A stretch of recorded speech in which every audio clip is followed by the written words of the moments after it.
राधे राधे। पूर्णिमा की हार्दिक शुभकामनाएं सारे बहन भाइयों ने।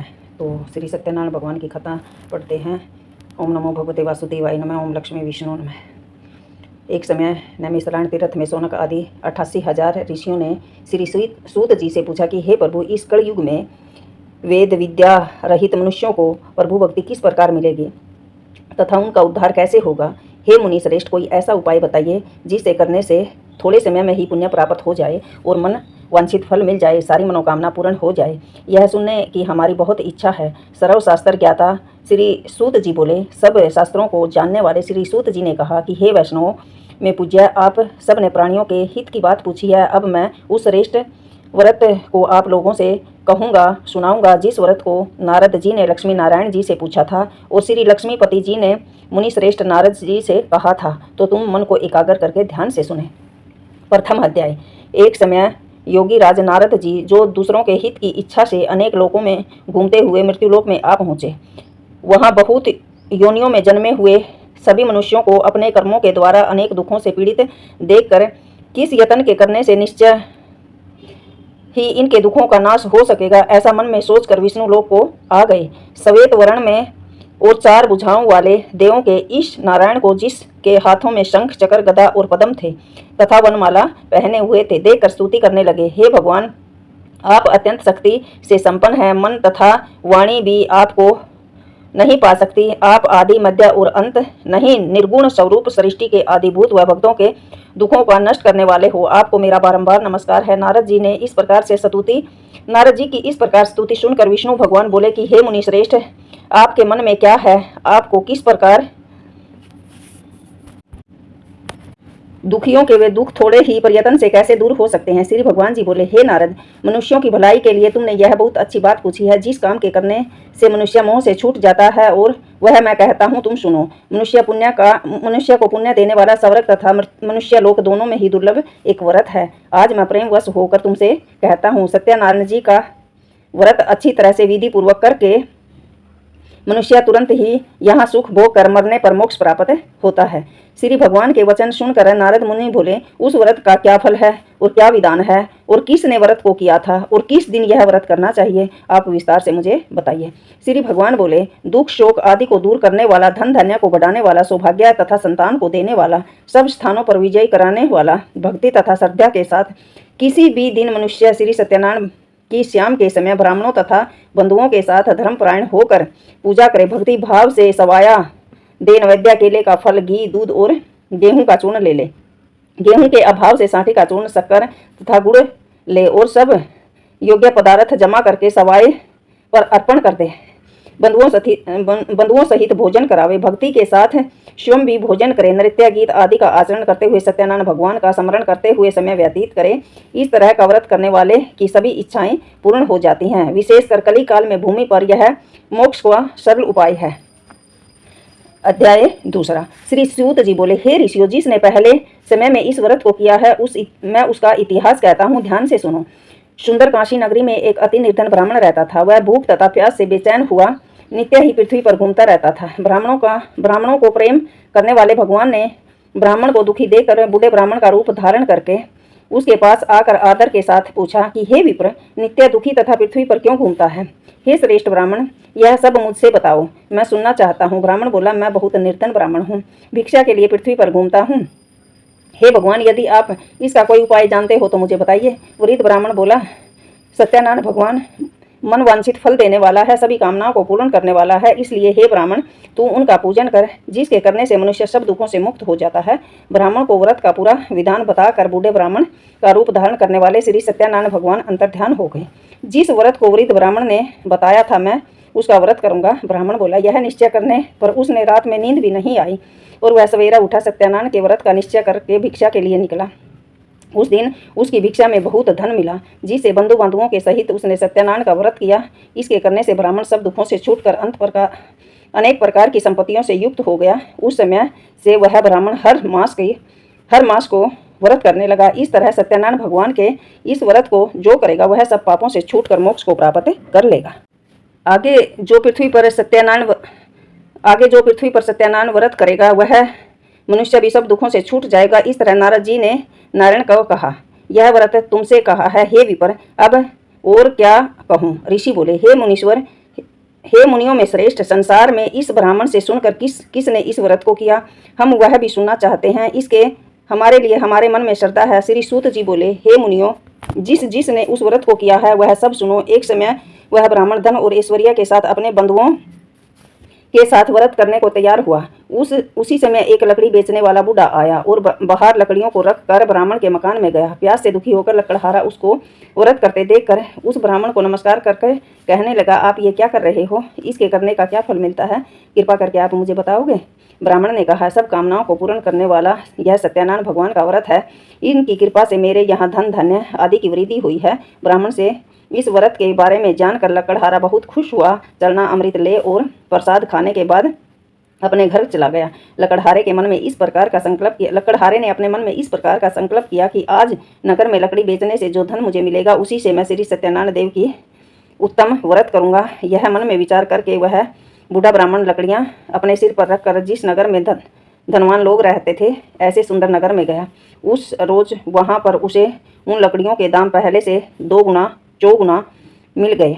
तब वह बूढ़ा लकड़हारा दाम लेकर बहुत खुश हुआ और पके हुए केले की फली, शक्कर, घी, दूध और दही, गेहूं का आटा इत्यादि सत्यानारायण भगवान के व्रत की कुल सामग्रियों को लेकर अपने घर आ गया। फिर उसने अपने सब भाइयों को बुलाकर विधि के साथ भगवान का पूजन किया और व्रत किया। उस व्रत के प्रभाव से बूढ़ा लकड़हारा धन, पुत्र आदि से युक्त हुआ और संसार के समस्त सुख भोगकर वैकुंठ को चला गया। दूसरा अध्याय संपूर्ण। तृतीय अध्याय। श्री सूत जी बोले, हे श्रेष्ठ मुनियों, अब मैं आगे की कथा कहता हूँ, सुनो। पहले समय में उल्कामुख नाम का एक बुद्धिमान राजा था। वह सत्य बोलने वाला और जितेंद्रियों को वंश में रखने वाला था। प्रतिदिन देव स्थानों पर जाता और गरीबों को धन देकर उनके कष्ट दूर करता था। उनकी पत्नी कमल के समान मुख वाली और सती साध्वी थी। भद्रशिला नदी के तट पर उन दोनों ने श्री सत्यानारायण देव का व्रत किया। उस समय वहाँ एक साधु नाम का वैश्य आया। उसके पास व्यापार के लिए बहुत धन था। नाव को किनारे ठहरा कर राजा के पास गया और राजा को व्रत करते हुए देखकर विनय के साथ पूछने लगा कि हे राजन, भक्ति युक्त चित्त से आप ये क्या कर रहे हैं? मेरी सुनने की इच्छा है, आप मुझे बताइए। राजा बोला, हे साधु, आपने अपने बंधुओं के साथ पुत्र आदि की प्राप्ति के लिए मैं ये श्री सत्यानारायण जी का व्रत व पूजन कर रहा हूँ। राजा के वचन सुनकर साधु आदर के साथ बोला, हे राजन, मुझसे इसका सब विधान बताइए। मैं भी आपके कहे अनुसार इस व्रत को करूंगा। मेरा भी कोई संतान नहीं है। राजा से सब विधान सुनकर व्यापार से निवृत्त हो वह आनंद के साथ अपने घर चला गया। साधु ने अपनी स्त्री से संतान देने वाले इस व्रत का समाचार सुनाया और कहा, जब मेरा संतान होगी तो मैं इस व्रत को करूंगा। साधु ने ऐसे वचन अपनी स्त्री लीलावती को कहे। एक दिन उसकी स्त्री लीलावती पति के साथ आनंदित हो संसारिक धर्म में प्रवृत्त होकर सत्यानारायण भगवान की कृपा से गर्भवती हो गई। 10वें महीने में उसकी उदर से एक सुंदर कन्या का जन्म हुआ। दिनों दिन वह इस तरह बढ़ने लगी जैसे शुक्ल पक्ष का चंद्रमा। कन्या का नाम कलावती रखा गया। तब लीलावती के मीठे शब्दों में अपने पति से कहा कि जो आपने संकल्प किया था भगवान का व्रत करूंगा, अब आप उसे पूरा कीजिए। साधु बोला, हे प्रिय, इसके विवाह पर करूंगा। अपनी पत्नी को आश्वासन दे वह नगर चला गया। कलावती पितर ग्रह में वृद्धि को प्राप्त हो गई। साधु ने जब नगर में सखियों के साथ अपनी पुत्री को देखा तो तुरंत ही दूत बुलाकर कहा कि पुत्री के लिए कोई सुयोग्य वर देख कर लाओ। साधु की आज्ञा पाकर दूत कंचन नगर पहुंचा। वहां बहुत बड़ी खोज करके देखभाल कर लड़की के लिए एक सुयोग्य वाणिक पुत्र ले आए। उस सुयोग्य लड़के को देखकर साधु ने अपने भाई बंधुओं सहित खुश होकर अपनी पुत्री का विवाह कर दिया, किंतु दुर्भाग्य से विवाह के समय भी उस व्रत को करना भूल गया। तब श्री भगवान क्रोधित हो गए और श्राप दिया कि तुम्हें दारुण दुख प्राप्त होगा। अपने काम में कुशल साधु बनिया अपने जमाई के साथ समुद्र के समीप रतनपुर पहुंचा। वहां दोनों ससुर जमाई चंद्रकेतु राजा के नगर में पहुंचे, व्यापार करने लगे। एक रोज भगवान सत्यानारायण की माया से प्रेरित कोई चोर राजा का धन चुराकर शीघ्रता से जा रहा था, किंतु पीछे से राजा के दूतों को आता देखकर चोर घबरा कर भागते भागते धन को वहीं चुपचाप रख गया जहाँ वे ससुर जमाई दोनों ठहरे हुए थे। तब राजा के दूत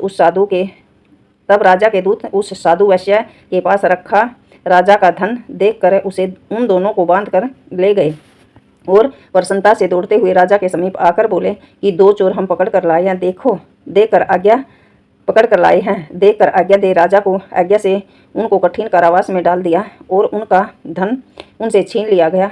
राजा के कोप से वैश्य की पत्नी भी घर पर बहुत दुखी हुई। घर पर भी जो धन रखा था उसे भी चोर चुरा कर ले गए। शारीरिक व मानसिक पीड़ा एवं भूख प्यास से अति दुखी होकर अन्न की चिंता में कलावती एक ब्राह्मण के घर गई। वहां उसने सत्यानारायण व्रत होते हुए देखा। वहां उसने कथा सुनी और प्रसाद लेकर वह अपने घर आई। माता ने कलावती से कहा कि पुत्री, दिन में कहाँ रही, वह तेरे मन में क्या है? कलावती बोली, हे माते, मैंने एक ब्राह्मण के घर सत्यानारायण का व्रत देखा है। कन्या के वचन सुनकर लीलावती भगवान के पूजन की तैयारी करने लगी। लीलावती ने परिवार और बंधुओं सहित श्री भगवान का पूजन किया और वह वर मांगा कि मेरे पति और दामाद घर आ जाएं। प्रार्थना की, हम सब का अपराध अक्षमा करो। सत्यानारायण भगवान इस व्रत से संतुष्ट हो गए तथा राजा चंद्रकेतु को सपने में दिखाई दिया। कहा, हे राजन, दोनों बंदी वैश्य प्रातः ही छोड़ दो। उनका सब धन दे दो जो तुमने ग्रहण किया है, नहीं तो तेरा धन, राज्य, पुत्र आदि को नष्ट कर दूंगा। राजा के ऐसे वचन सुनकर भगवान अंतर्ध्यान हो गए। राजा को ऐसे वचन कहकर भगवान अंतर्ध्यान हो गए। प्रातःकाल राजा चंद्रकेतु ने सभा में अपना शोपन सुनाया और दोनों वाणिक पुत्रों को कैद से मुक्त कर सभा में बुलाया। दोनों ने आते ही राजा को नमस्कार किया। राजा मीठे वचनों से बोले, हे महानुभाव, भाग्यवंश, ऐसा कठिन दुख आपको प्राप्त हुआ है, अब कोई भय नहीं है। ऐसा कहकर राजा ने उनको नए वस्त्र आभूषण पहनाए और जितना धन लिया था उससे 2 गुना धन देकर विदा कर दिया। दोनों वैश्य खुशी खुशी अपने घर को आ गए। तीसरा अध्याय संपूर्ण। चतुर्थ अध्याय, चौथा अध्याय। श्री सूत जी बोले, वैश्य तथा उसका जमाई ने मंगलाचार करके यात्रा आरंभ की, अपने नगर को चले। उनकी नाव के थोड़ी दूर पहुंचने पर दंडी वैश्याधारी सत्यनारायण भगवान ने वैश्य से पूछा, हे साधु, तेरी नाव में क्या है? अभिमानी वाणिक हंसता हुआ बोला, हे दंडी, आप क्यों पूछते हो? क्या धन लेने की इच्छा है? मेरी नाव में तो बेल तथा पत्ते आदि हैं।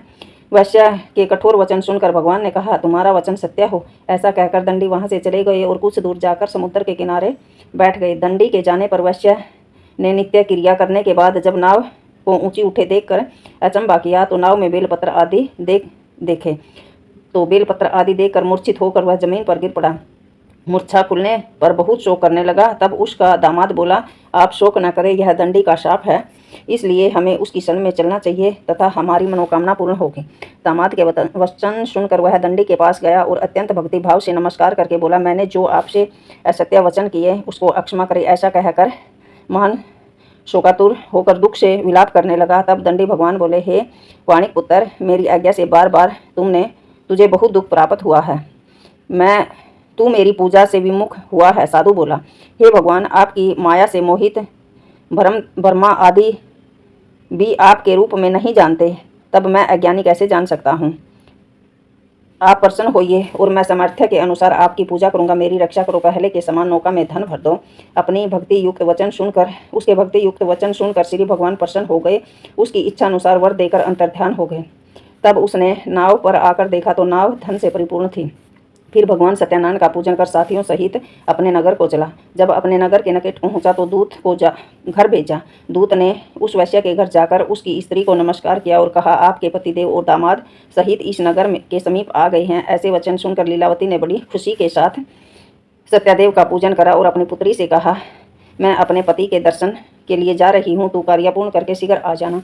माता के वचन सुनकर उसकी पुत्री कलावती भी प्रसाद छोड़कर पति के पास चली गई। प्रसाद की अवज्ञा के कारण सत्यनारायण भगवान रुष्ट हो गए और उसके पति को नाव सहित पानी में डुबो दिया। कलावती अपने पति को न देखकर रोती हुई जमीन पर गिर गई। इस तरह नौका को डूबा हुआ तथा कन्या को रोता हुआ देख वैश्य साधु दुखी होकर बोला, हे प्रभु, मुझसे या मेरे परिवार से जो भूल हुई है उसे अक्षमा करो।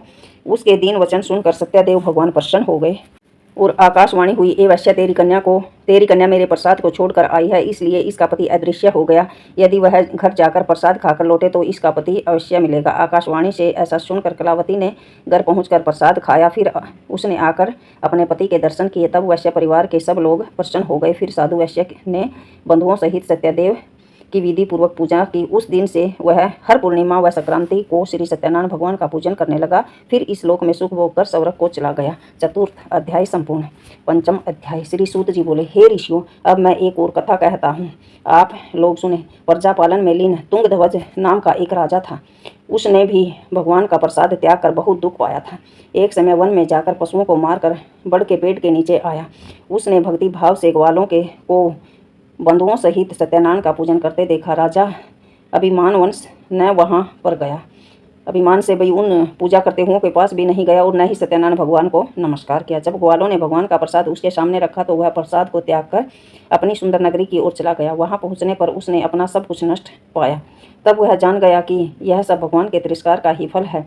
तब वह विश्वास करके ग्वालों के समीप आया और विधि पूर्वक श्री भगवान का पूजन करके प्रसाद खाया तो श्री सत्यदेव जी की कृपा से सब जैसा था वैसा ही हो गया और सुख भोग कर मरने पर भी वह स्वर्गलोक हो गया। जो मनुष्य इस परम दुर्लभ व्रत को करेगा, भगवान की कृपा से उसे धन धन्य की प्राप्ति होगी, निर्धन धनी होंगे, बंदी बंधन से मुक्त होकर निर्भय हो जाता है, संतानहीनों को संतान की प्राप्ति होगी, सभी मनोरथ पूर्ण होंगे, अंत में वह जीव वैकुंठ धाम को प्राप्त करेगा। जिसने पहले इस व्रत को किया था उनके दूसरे जन्म की कथा कहता हूँ। वृद्ध सतानंद ब्राह्मण सुदामा का जन्म लेकर मोक्ष को पाया। उल्कामुख नाम का राजा दशरथ होकर वैकुंठ को प्राप्त हुआ। साधु नाम के वैश्य ने मोरध्वज बनकर अपने पुत्र को आरे से चीर कर मोक्ष प्राप्त किया। महाराज तुंगध्वज ने स्वयंभू होकर भगवान के भक्ति युक्त कर्म पर मोक्ष को प्राप्त किया। बोलिए सत्यनारायण भगवान की जय। पंचम अध्याय संपूर्ण। सारे बाण भैया न प्रेम भया राधे राधे। वनवासी का व्रत की एक कथा है, तो प्रेम पूर्वक करिए, प्रेम पूर्वक कथा को पढ़िए, प्रेम भया राधे राधे। ओम नमो भगवते वासुदेवाय नमः। बोलो सत्यनारायण भगवान की जय।